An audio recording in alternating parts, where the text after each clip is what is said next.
Hello, a very warm welcome to session 4 of chapter 8.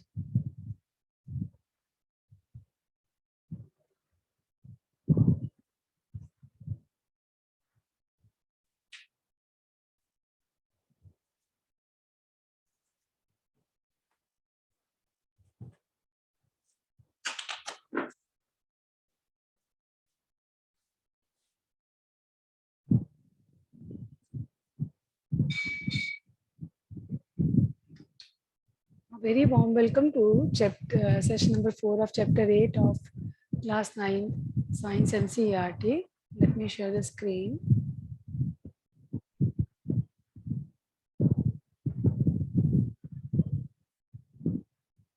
So till date in various sessions we had discussed almost the full chapter of motion.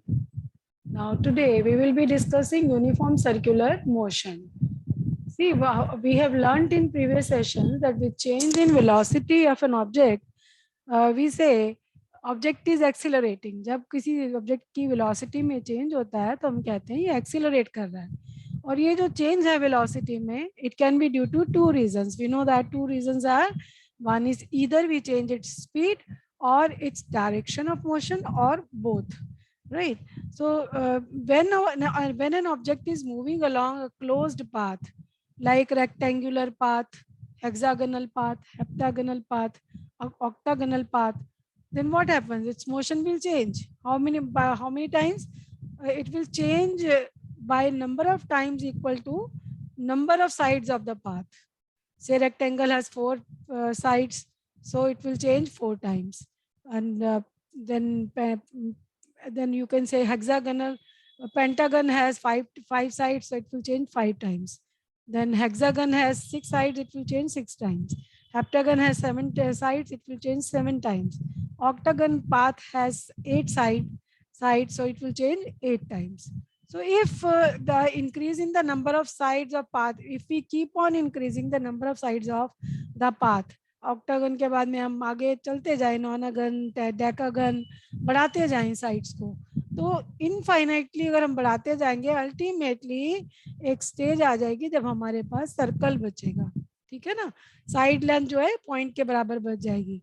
तो अगर कोई object जो है गोलाकार circle में घूमता है, सर्कुलर पाथ में घूमता है, तो उसकी वेलोसिटी का मैग्नीट्यूड यानी कि उसकी वेलोसिटी की मात्रा कांस्टेंट है और उसकी वेलोसिटी में जो चेंज है सिर्फ और सिर्फ उसकी डायरेक्शन ऑफ मोशन में चेंज के कारण है, तब हम कहते हैं it is an accelerated motion. I repeat, हमने कहा कि जब किसी ऑब्जेक्ट की वेलोसिटी में चेंज होता है तो उसका एक्सेलरेशन हो रहा है.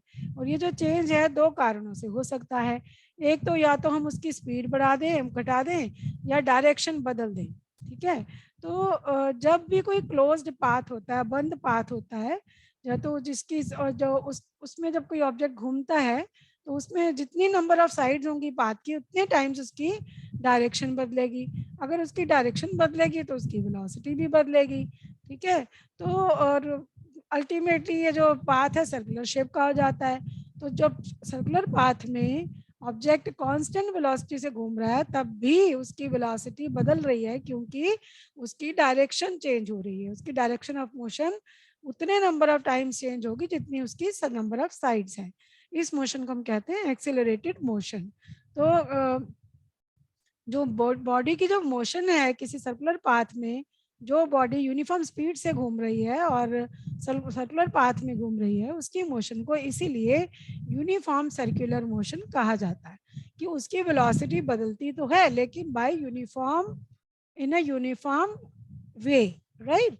यूनिफॉर्मली, जैसे एक साइड खत्म होगी तब बदलेगी, अगली साइड खत्म होगी फिर बदलेगी, अगली साइड खत्म होगी फिर बदलेगी. जैसे अगर हम एग्जांपल लें तो जो हमारी अर्थ है जो सूरज की चारों तरफ घूमती है और जो मून है, इनकी जो मोशन है that is uniform circular motion. ठीक है, और जो किसी सैटेलाइट की एक सर्कुलर ऑर्बिट में जो मोशन होती है अर्थ के चारों तरफ, वो भी यूनिफॉर्म सर्कुलर मोशन का एग्जाम्पल है. और अगर एक साइकिल चलाने वाला सर्कुलर ट्रैक पर कांस्टेंट स्पीड से चल रहा है, उसकी मोशन को भी हम इस मोशन के अंडर कवर कर सकते हैं. ठीक है, तो जो ऑब्जेक्ट की जो स्पीड है किसी यूनिफॉर्म सर्कुलर मोशन में निकालनी हो तो कैसे निकालेंगे? सिंपल सी बात है, जो उसकी सरकमफेरेंस है, सरकमफेरेंस सर्कल की कितनी होती है? 2πr होती है ना? तो सर्कुलर पाथ की सरकमफेरेंस 2πr है, divided by time taken by to go around the circular path once. एक बार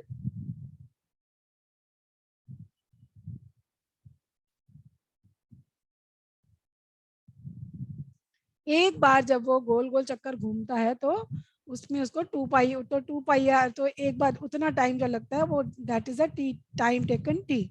अब हम बात करेंगे exercise given at the end of your chapter 8।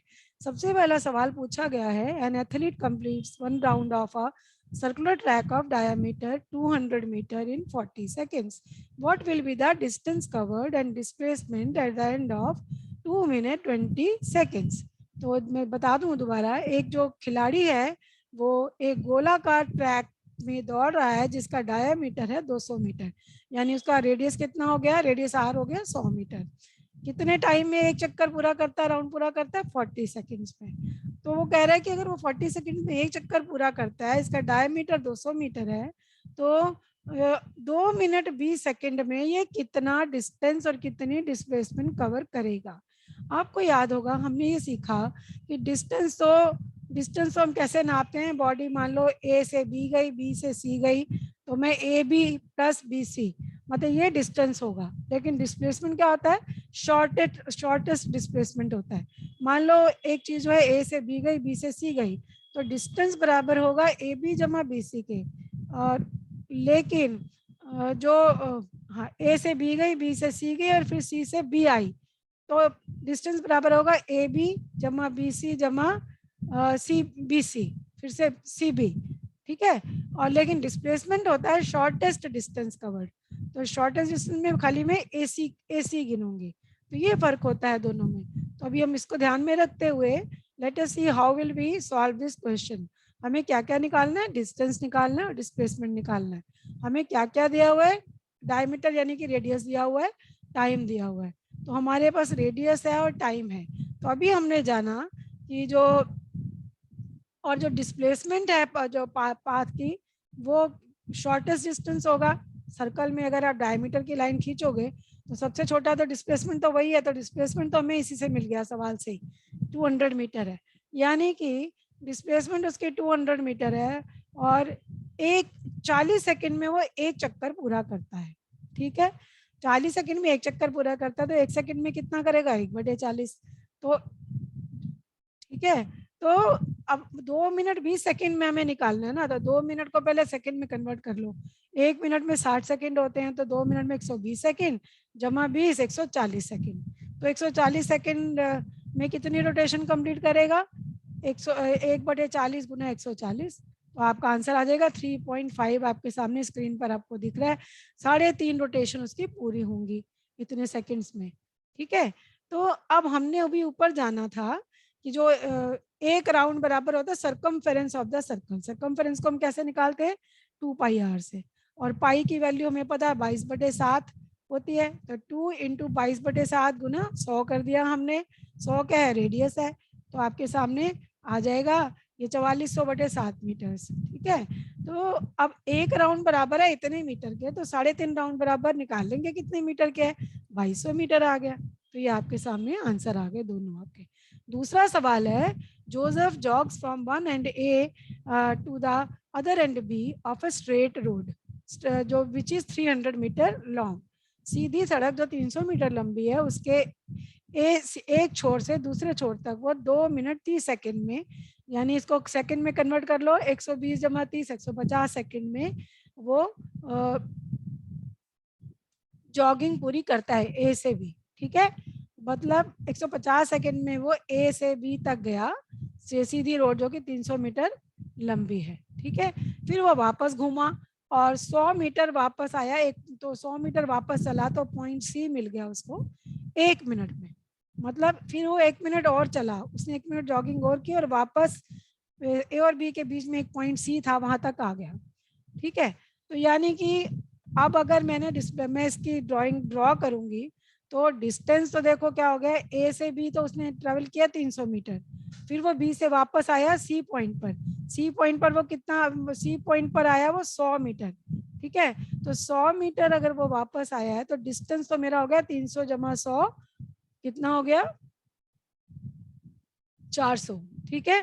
वो तो 400 मीटर हो गया, लेकिन मुझे डिस्प्लेसमेंट की भी बात करनी है ना, क्योंकि ये क्या पूछ रहा है, what are the Joseph's average speed and velocity from in moving from B, A to B and A to C. A to C जो निकलेगा वो तो हमारी ए टू सी, अगर मुझे डिस्टेंस निकालना है तो क्या होगा, ए बी जमा बी सी, तो ए बी बराबर है 300 और बी सी बराबर है 100 के, है ना। तो ये तो हो जाएगा 400 मीटर, ठीक है, jogging distance covered from A to सी।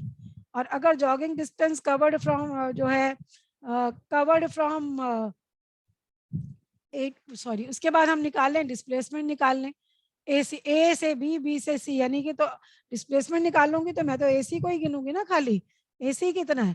अब ए बी की लेंथ थी 300, 300 में से वो 100 वापस आ गया तो 100 को घटा देंगे, तो हमारे पास बच गया 200 मीटर।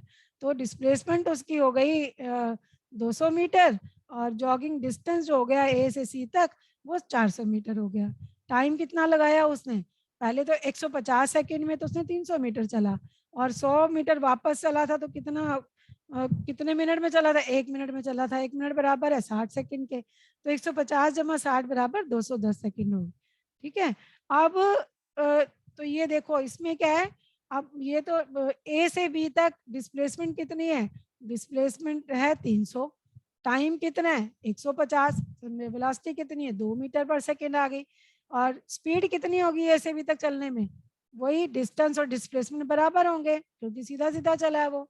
और फिर अब आ जाओ, अब आगे अगला जो है कि वो ए से बी, बी से सी गया, तो मैंने अभी आपको बताया कि ए से सी तक डिस्प्लेसमेंट तो 300 घटा 100 200 होती है, और जॉगिंग डिस्टेंस कितना होता है 300 जमा 100 400 होता है। टाइम टेकन कितना है, 300 को ट्रेवल करने में उसको 150 सेकंड लगते हैं, तो बाद में उसने फिर वापस आने में 100 मिनट सॉरी 60 सेकंड और लगाए, यानी 210 सेकंड है, यहाँ टाइम बदल गया। तो वेलोसिटी हम कैसे निकालेंगे, डिस्प्लेसमेंट बटे टाइम, डिस्प्लेसमेंट कितना है 200, टाइम कितना है 210 सेकंड, तो बराबर आप देखो 0.952 मीटर पर सेकंड आ गया। और स्पीड कितनी है ए से सी तक चलने में, आपकी 400 बटे 210, तो 1.90 आ गया, ठीक है। तो ये आपके सामने इसकी एवरेज स्पीड्स आ गई और एवरेज वेलोसिटीज आ गई। तीसरा सवाल है, Abdul while driving to school का computes the average speed for his trip to be 20 kilometre per hour. Abdul अपने स्कूल की तरफ की स्कूटर साइकिल जिस पे भी जा रहा है उसने अपनी स्पीड देखी कि 20 किलोमीटर प्रति घंटा थी। वापसी में उसने देखा कि ट्रैफिक कम था और उसकी एक्सक्यूज मी, और उसकी एवरेज स्पीड थी 30 किलोमीटर पर आवर। तो अब आप बताइए अब्दुल के ट्रिप की एवरेज स्पीड कितनी थी, सिंपल है, जब वो स्कूल जा रहा था तो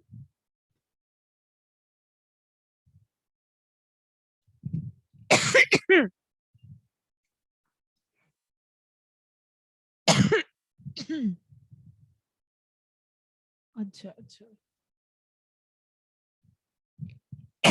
just give me 1 minute.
We are at question number 3. We are talking about question number 3.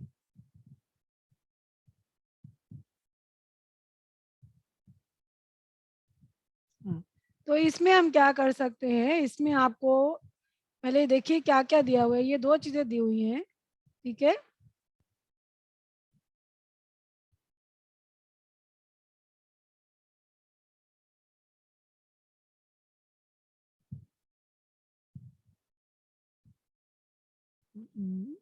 एक minute,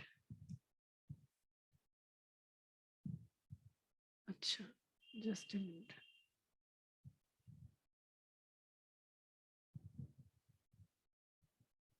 Just give me 1 minute.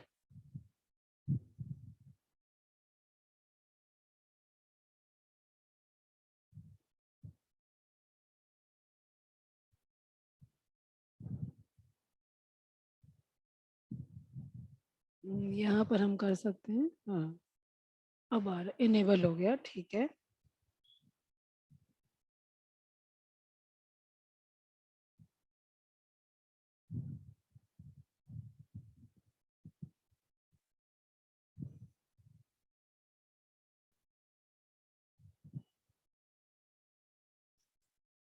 हाँ तो देखो, अगर हम इसको, हम स्पीड को 1 और 2 कर देते हैं। स्पीड ऑन ट्रिप को हम करते हैं, मान लीजिए S1 कर लो, S1, ठीक है। इसको कर लो S2, ठीक है। और हमें पता है कि डिस्टेंस, सॉरी स्पीड बराबर होता, सॉरी ये है स्पीड कर लो, चलो इसको स्पीड को एस नहीं करते, दूसरा हो जाता है। इसको मान लो आप V1 कर लो, और हमें पता है V1 वेलोसिटी या स्पीड बराबर होता है, किसके होता है, अच्छा एक मिनट, बराबर होता है डिस्टेंस बटे टाइम के, है ना। अब यहाँ पर डिस्टेंस तो बराबर है हमारा, S1 बराबर है S2 के, क्योंकि स्कूल का डिस्टेंस तो नहीं ना बदला, ठीक है। तो या तो इसको मतलब S1 भी नहीं लिखेंगे हम, इसको S ही लिखो, मतलब स्कूल का ऑनवर्ड ट्रिप का डिस्टेंस बराबर है रिटर्न ट्रिप का, राइट। हाँ ये ठीक है, आप कर सकते हो, इसको आप लिख लो S1 बराबर है S2 बराबर S, ये हम मान लेते क्योंकि ये बराबर है। हाँ, और जो टाइम टेकन अलग लगा होगा तभी स्पीड बदली है, ठीक है। तो टाइम अगर हम कहें कि इसने कितना टाइम लगाया, time taken to reach school, इसको मैं मान लेती हूँ T1, ठीक है। तो क्या हो जाएगा, तो एवरेज स्पीड जो स्कूल जाते हुए एवरेज स्पीड कितनी होगी, तो average speed while going to school, going to school किसके बराबर होगी, ये बराबर होगी S/T1 के, ठीक है। ये आ गया एस बटे T1, राइट। और इसी तरह से जो, ठीक है, हाँ, राइट। तो ये हो गया, एवरेज स्पीड बराबर होगी एस बटे T1 के। अब एस तो मुझे पता है ना, एस तो बराबर, एस तो चलो निकालना ही है। एक मिनट, अब इसमें हम वैल्यूज रखेंगे। स्पीड हमें पता है, average speed going to school कितनी है, एवरेज स्पीड कितनी है, 20 है, 20 किलोमीटर पर आवर है। यहाँ मैंने वैल्यू रख दी, बराबर है एस बटे T1 के। ठीक है, अच्छा, तो अब यहाँ पर मैं T1 को उधर ले जाती हूँ।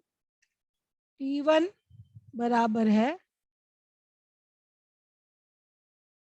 यहाँ पर 20 है ना, S बटे 20 के। ठीक है, S बटा 20, T छोटा आ जाएगा। ठीक है, ये पहला हो गया time taken to reach the school हो गया। अब इसी तरह से मैं रिटर्न ट्रिप के लिए भी निकाल लूंगी टाइम टेकन, इसी तरह से करूंगी सब कुछ, तो मेरे पास क्या आ जाएगा, यहाँ पर स्पीड उसकी 30 हो गई है ना रिटर्न ट्रिप के लिए। ठीक है ना, तो टाइम टेकन, टाइम ये आ गया T2 आ जाएगा ये। ठीक है, अरे यार छोटा टी करो। ओके, अब मेरे पास देखिए दोनों ट्रिपों के टाइम आ गए, टाइम टी, टाइम दोनों की वैल्यू आ गई, एस बटे 20, एस बटे 30।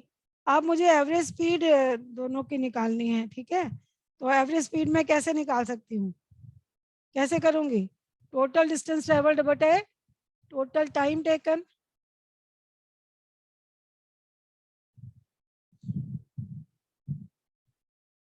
तो एवरेज स्पीड बराबर T1 plus T2, sorry S1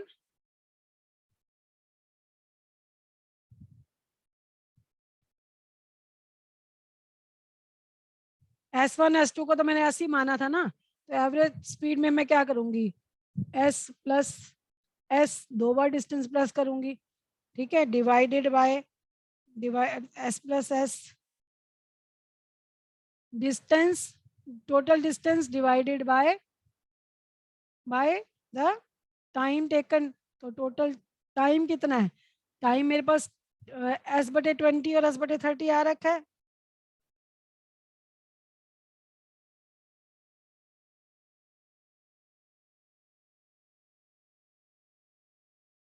ठीक है ना, S बटे 20 प्लस S बटे 30।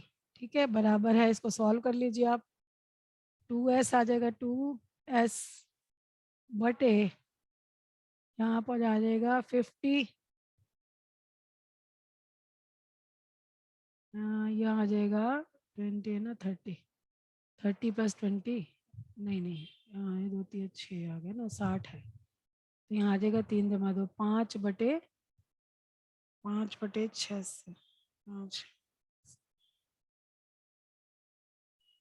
इसको सॉल्व कर लें आप, तो ये आपका आ जाएगा 2S बटे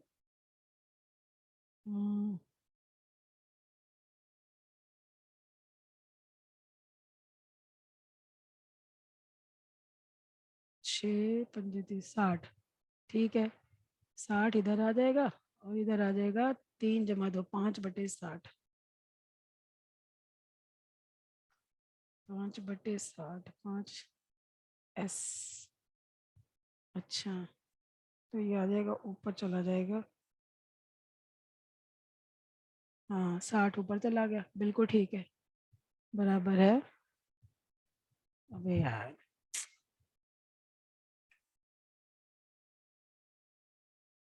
तो ये आ जाएगा 120 बटे 5, एस से एस कैंसिल हो जाएगा, तो ये आ जाएगा 24 किलोमीटर पर आवर। ठीक है, ये हमने सॉल्व कर लिया।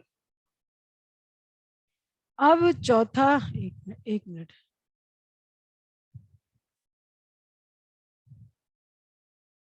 Okay, I will share the screen again.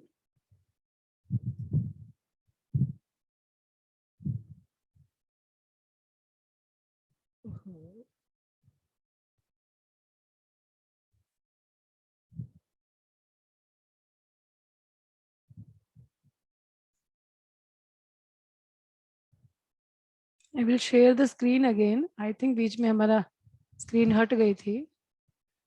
देखिए, हमने कहा कि अब्दुल जो है वो स्कूल से घर से स्कूल गया तो उसकी स्पीड थी 20, वापसी में स्पीड हो गई 30। ठीक है, क्योंकि उसको ट्रैफिक नहीं मिला। अब उसकी एवरेज स्पीड निकालनी है आपको। हाँ, उसकी फॉर अब्दुल स्ट्रीट। तो देखो, सिंपल सी बात है, हमें उसकी स्पीड पता है, उसको V1 नाम दे दिया मैंने, भाई 20 किलोमीटर है। और डिस्टेंस, अगर मैं जाते हुए भी सेम है, आते हुए भी सेम है, तो पहली बार जब वो गया उसको S1 कहे तो भी वो S है, और वापस आया तो उसको S2 कहे तो भी वो S है। तो S1 बराबर S2 बराबर S के, और वेलोसिटी बराबर डिस्टेंस बटे टाइम होती है, तो V1 बराबर S बटे T लिख दिया हमने। ठीक है, अब उसने स्कूल जाने में कितना टाइम लगाया उसको हमने मान लिया T1। तो एवरेज स्पीड उसकी कितनी हो जाएगी, S बटे T1 हो जाएगी। और स्पीड की जगह हमें पता है 20 लिख सकते हैं हम। तो 20 वैल्यू लिख के हमारे पास टाइम की वैल्यू हो गई T1 बराबर S बटे 20 आ गया। इसी तरह हमने रिटर्न ट्रिप पे टाइम टेकन निकाल लिया, S बटे 30 आ गया। तो एवरेज स्पीड बराबर क्या होता है, स्पीड बराबर होती है डिस्टेंस, टोटल डिस्टेंस बटे टोटल टाइम टेकन। तो टोटल डिस्टेंस यहाँ पर क्या आया है, टोटल डिस्टेंस आ गया हमारा 2S, और टाइम टेकन हमारे पास है ही, दोनों उन दोनों को प्लस कर दिया, 24 किलोमीटर प्रति घंटा स्पीड आ गई। अगला प्रश्न है कि एक जो मोटर बोट है वो रेस्ट से शुरू हुई ले के बाद, और उसके बाद में तेजी से स्ट्रेट लाइन में 3 मीटर पर सेकंड स्क्वायर की स्पीड से 8 सेकंड तक चली। तो इस दौरान वो कितना चली। अब ये मीटर पर सेकंड स्क्वायर एक्सेलरेशन की यूनिट्स होती हैं। तो एक्सेलरेशन कितना है हमारे पास, 3 मीटर पर सेकंड स्क्वायर है, टाइम कितना 8 सेकंड है। तो रेस्ट से चली है तो इनिशियल वेलोसिटी 0 मीटर पर सेकंड है। ठीक है, तो अब अगर वो 0 मीटर पर सेकंड है तो हम ये देखें, उसके बाद हमारे पास एक्सेलरेशन है, टाइम है, और यू है। तो मैं किसका फार्मूला यहाँ लगा सकती हूँ, मुझे निकालना क्या है, कितना चली, कितनी दूरी उसने तय की। तो मुझे तीनों इक्वेशन ऑफ मोशन में ऐसी इक्वेशन देखनी चाहिए जिसमें ये 3 पैरामीटर हो, और चौथा ये चारों पैरामीटर हो, 3 जो दिए हुए हैं, चौथा जो मुझे निकालना है। दिया हुआ है हमारे पास वेलोसिटी, फाइनल वेलोसिटी दी हुई है V, इनिशियल वेलोसिटी U दी हुई है, एक्सीलरेशन दिया हुआ है, निकालना क्या है, डिस्टेंस। तो ये सब किसमें मिलते हैं, ये तीसरी इक्वेशन ऑफ मोशन, ये 2AS बराबर V square minus U square. तो इसमें सारी वैल्यूज हमने रखी, तो 96 मीटर हमारे पास आंसर आ गया। अगला प्रश्न है, एक ड्राइवर जो है कार का, वो 52 किलोमीटर की स्पीड से चल रहा है, उसने ब्रेक लगाई और वो फिर ओके, और ब्रेक लगाने के बाद अपोजिट डायरेक्शन में चल दिया। ठीक है, तो उसकी कार 5 सेकंड में स्टॉप हो जाती है। दूसरा ड्राइवर जो 3 किलोमीटर प्रति घंटा से चल रहा था, उसने स्लोली ब्रेक लगाए और वो, क्या हो गया,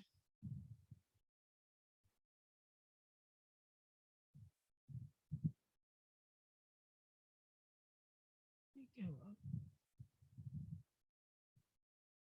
अच्छा अच्छा, एक मिनट, ये ना,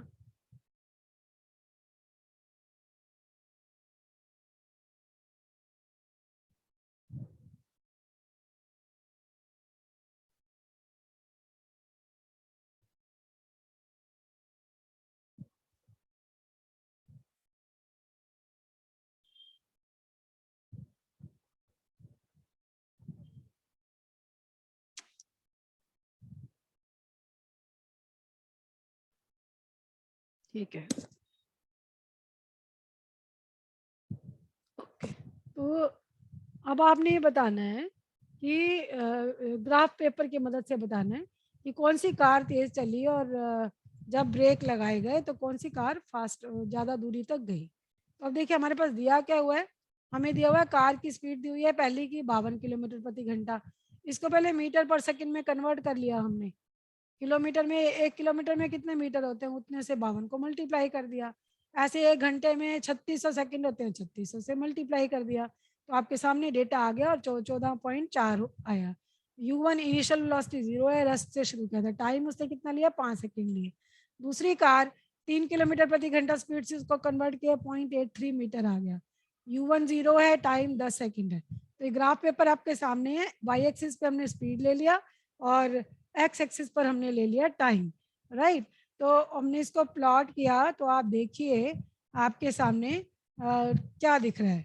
कार भी, ये देखो ये कार भी है, तो ये यहाँ पर ये वाला नंबर, तो ये अगर मैं ऐसे बढ़ूंगी ऊपर 1 2 3 4 तो ये कम है, ये ज्यादा लग रहा है ना। तो जो कार ए है, कार ए है वो ज्यादा चली है ना, उसकी स्पीड ज्यादा है। और सॉरी, कार बी की स्पीड कम है तो हमें पता ही है। अब ये टाइम देखो आप, तो तेज कौन चला है? तेज तो कार ही चली है, वो तो दिख रहा है ना, ग्राफ से दिख रहा है आपको। और कितना चली है ये बताना है, ठीक है। अब ये बताने के लिए आपको जो है ग्राफ के अंदर जो एरिया है, देखो इसने भी ट्राइंगल बना रखा है, इसका भी ट्राइंगल बना हुआ है, दोनों राइट एंगल ट्राइंगल है ना। तो हम क्या करेंगे, सिंपल सी बात है, यहाँ पर आपका एक कार को 5 सेकंड लगे, एक का 10 सेकंड है ना, यही दिया हुआ है ना। कार ए का निकालो पहले। कार ए का देखो ये ट्राइंगल बन रहा है, ये हाफ इंटू बेस, बेस कितना है? अच्छा, 1 मिनट बैटरी लगानी पड़ेगी।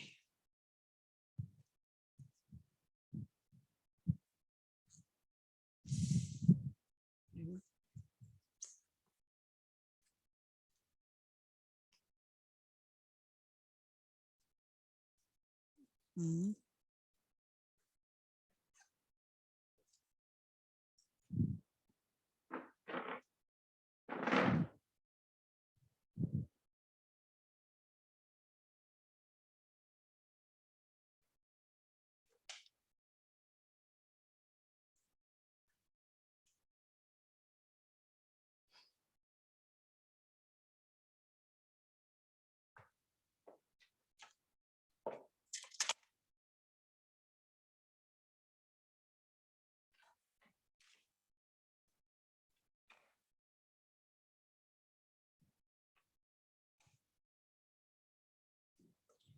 मर गए, मिट जाना है।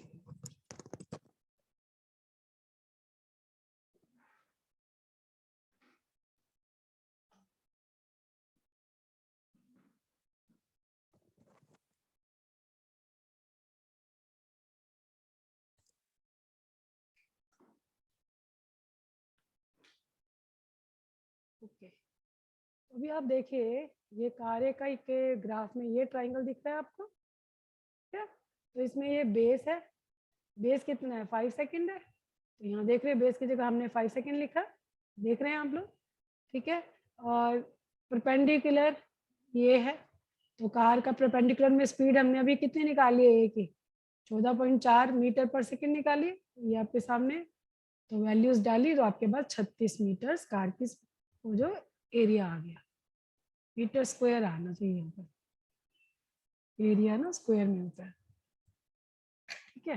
कार बी का भी निकाल लिया ऐसे ही, यहाँ 5 की जगह 10 आएगा, स्पीड उसकी 0.83 थी, तो यहाँ पर ये आ गया आपका इतना मीटर पर स्क्वायर,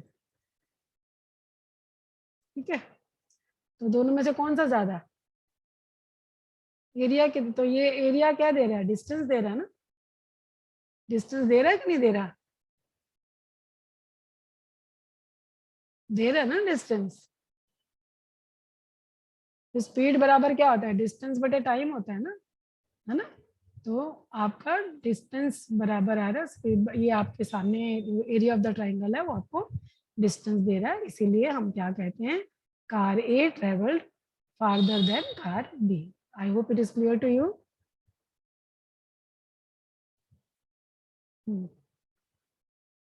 अगला प्रश्न है, see the distance time graph of 3 objects A B C, study the graph and answer the questions. अच्छा, ये आप अपनी बुक में देखें जो ग्राफ दे रखा है, ठीक है। तो भाई इसका जो आंसर है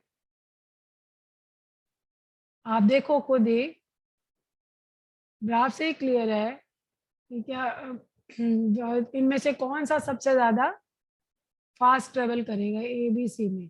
डिस्टेंस टाइम ग्राफ आप देखें तो ऑब्वियस है वहां से बी विल ट्रेवल फास्टेस्ट। और फिर पूछता है क्या तीनों के तीनों कभी भी रोड पर सेम पॉइंट पे टकराएंगे, ऐसा हो ही नहीं सकता क्योंकि ग्राफ कहीं भी एक दूसरे को काट नहीं रहे। ठीक है, एक मिनट आप बुक खोल लीजिए अभी।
प्रश्न ये है आपका,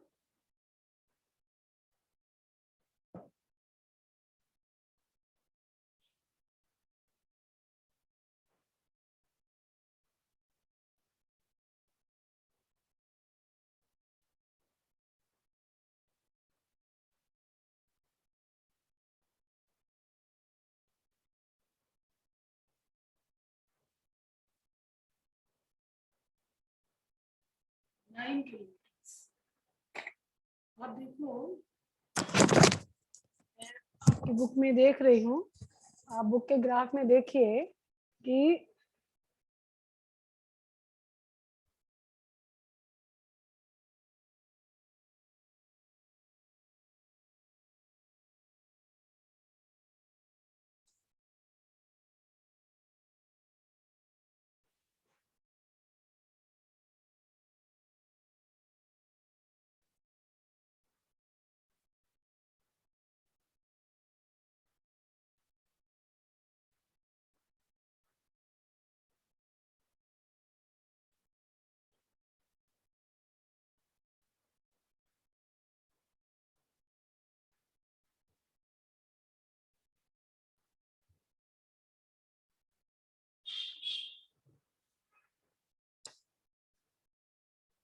ओके, आप देख रहे हैं सी में आपने क्या करना है कि जहां पर ये पूछता हाउ फार सी है सी ट्रेवल्ड व्हेन बी पासिस ए, आप देखिए बी ने ए को जहां कट किया है वहां से आप अपनी जो पॉइंट आपको मिला उस पॉइंट पे आप स्केल रख के वाई एक्सिस पे देखेंगे तो रीड करेंगे तो बी पासिस, जब बी ने ए को काटा, बी पासिस ए मतलब बी ने जब ए की लाइन को काटा, ठीक है।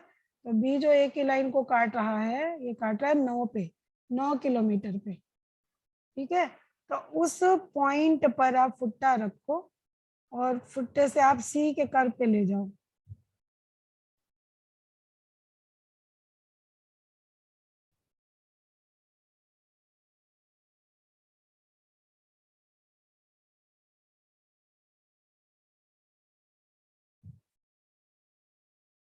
सेम सेम ट्रेवल किया,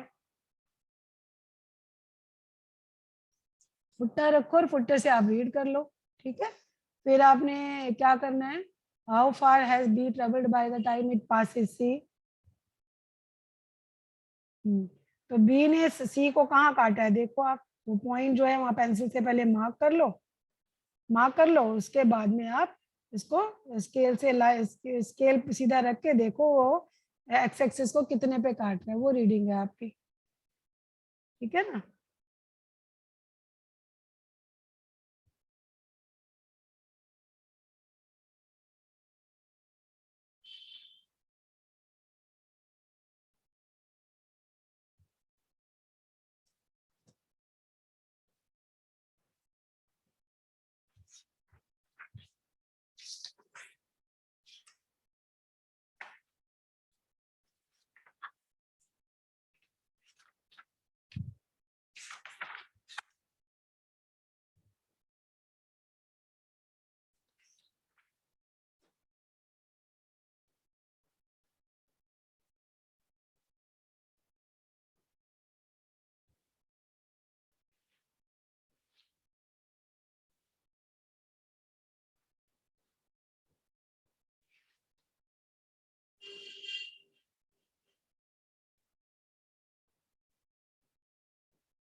ओके, इस तरह से आप निकाल सकते हैं, आप अपनी बुक में स्टडी करें, ठीक है। जैसा आपके बुक में आप देखिएगा डिस्टेंस टाइम ग्राफ के अंदर दे रखा है, यू विल अंडरस्टैंड।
अब अगला प्रश्न देखें आप, a ball is gently dropped from a height of 20 metres, ठीक है, 20 मीटर की हाइट से बॉल को गिराया गया, इसकी वेलोसिटी जो है यूनिफॉर्मली इंक्रीज होती है 10 मीटर पर सेकंड स्क्वायर, यानी कि इतना ये एक्सेलरेशन है, यूनिट से ही आपको पता चल जाना चाहिए। तो अब वो कहता है कि जब वो ग्राउंड पे गिरेगी तो उसकी वेलोसिटी बतानी है आपको, देखो क्या क्या दिया हुआ है, डिस्टेंस दिया है 20 मीटर, एस बराबर 20 हो गया, एक्सेलरेशन दिया है 10 मीटर, ठीक है। अब मेरे पास ऐसी इक्वेशन मुझे पता है, थर्ड इक्वेशन ऑफ मोशन जो है वही ऐसी है जो, ये सब तो बड़ा क्यों ले लेता है,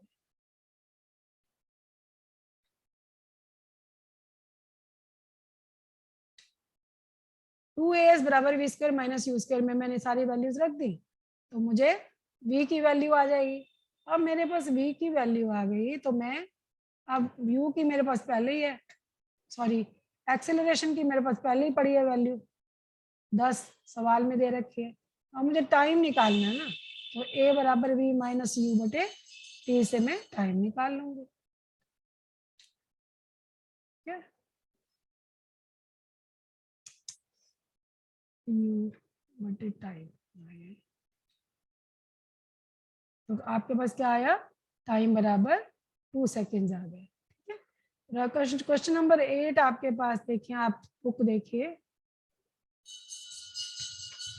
आपकी बुक में कर्व सा बना हुआ है, मैंने यहाँ ड्रॉ नहीं किया, आप अपनी बुक को साथ में रेफर करें। वो कहता है कि बताओ कि कार पहले 4 सेकंड में कितना चली, और ग्राफ पर वो एरिया शेड करो जो कि कार ने उस पीरियड में जो टाइम, जो डिस्टेंस ट्रेवल किया है उसको बताओ आप। ठीक है,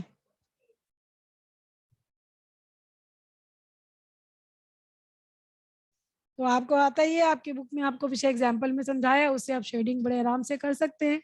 मैं आपको सॉल्व करना बता देती हूँ। देखो कार की जो स्पीड है वो सेम है ना।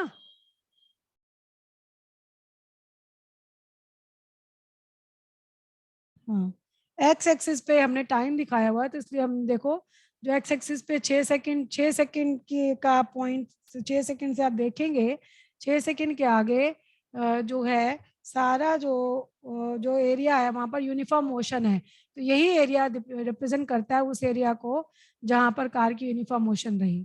ठीक है, और जो जो 0.4 सेकंड से आप जो एक्स इज इक्वल टू 4 जो है, जहाँ पर time is equal to 4 second है, जैसा उसने सवाल में कहा कि वो पूछ रहा है कि कार पहले 4 सेकंड में कितना चली, तो इसके लिए आप एक्स पर 4 सेकंड्स को मार्क कर लो, एक्स एक्सिस पे पेंसिल से मार्क कर लीजिए, और वहां से आप जो कर्व आपके बुक में दिया हुआ है इसके ऊपर एक परपेंडिकुलर ड्रॉ करो। परपेंडिकुलर ड्रॉ करो तो आपके पास एक जो ट्राइंगल आ जाएगा, तो ट्राइंगल के अंदर जो एरिया है वो शो करता है आपका कि फर्स्ट 4 सेकंड में कितना आप जो है डिस्प्लेसमेंट हुआ है। तो एरिया ऑफ ट्राइंगल बराबर है half into base into perpendicular. अब बेस की वैल्यू हमारे पास 4, बेस मतलब टाइम 4 सेकंड है, और परपेंडिकुलर मतलब है हमारा स्पीड, जहाँ पर कर्व को वो परपेंडिकुलर काटेगा उसको वहां पर हम फुट्टा रख के एक्स एक्सिस वाई एक्सिस पे ले जाएंगे तो क्या होगा, वाई एक्सिस पे ले जाएंगे तो हमें स्पीड मिल जाएगी ना। तो स्पीड कितनी है हमारे पास, स्पीड है 6, स्पीड स्पीड 6 मीटर पर सेकंड दिख रहा आ रही है, तो बस हमारे पास आ गया 12 मीटर। तो ये डिस्टेंस है जो कार ने पहले 4 सेकंड में ट्रैवल किया। फिर 9वां क्वेश्चन आता है कि ये बताओ कौन से पॉसिबल है और सबका एक एक एग्जाम्पल दो। एक ऑब्जेक्ट जिसकी कांस्टेंट एक्सेलरेशन और जीरो वेलोसिटी है, पॉसिबल है क्योंकि अगर हम किसी चीज को ऊपर उछालते हैं हवा में तो ग्रेविटी के कारण उसकी कांस्टेंट एक्सेलरेशन होती है, लेकिन जब मैक्सिमम हाइट पर ये पहुंच जाती है तो इसकी वेलोसिटी जीरो हो जाती है। अब दूसरा वो कहता है क्या एक ऑब्जेक्ट जो है एक्सेलरेशन से मूव कर सकता है लेकिन स्पीड उसकी यूनिफॉर्म हो, इम्पॉसिबल है क्योंकि एक्सेलरेशन का मतलब है change in speed with time. अगर स्पीड ही चेंज नहीं हो रही तो एक्सेलरेशन नहीं होगा।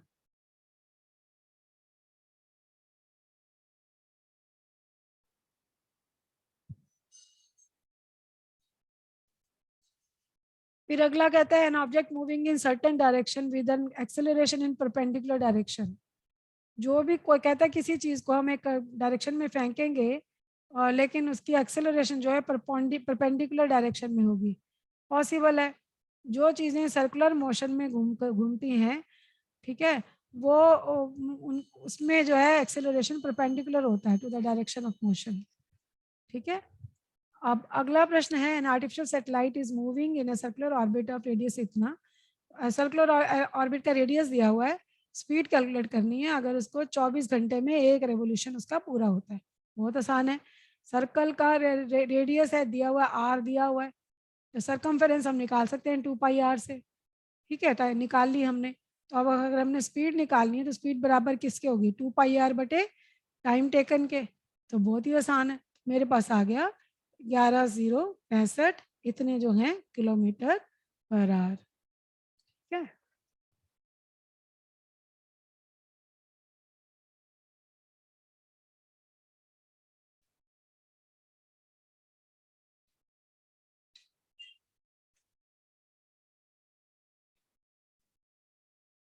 so with that we finish exercise of chapter 8, and I'm sure the concepts of the chapter are very clear to you.